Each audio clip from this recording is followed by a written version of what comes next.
Welcome to Interview from Mexico.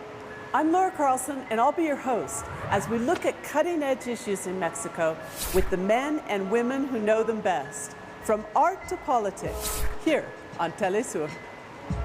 Security has become the #1 issue in Mexico.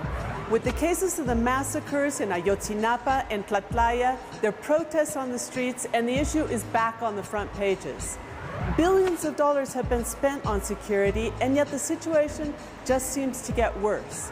Is Mexico doomed to be trapped in a cycle of violence? What can be done about it?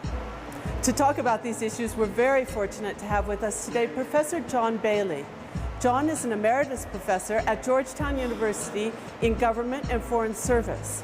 He's also the author of a new book entitled The Politics of Crime: Democratic Governance in a Security Trap.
John, I know this is a very complicated question, and it's one that you deal with at length in your book.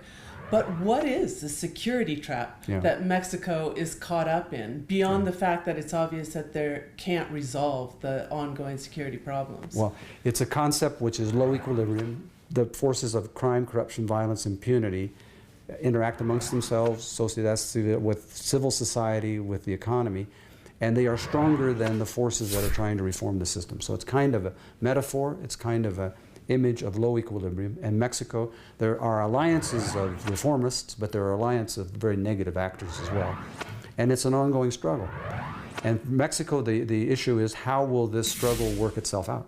Will the forces that we think are reformist gain more ground than the forces that are negative over the long run? Well, by low equilibrium, do you mean on the verge of being unbalanced? Not at all.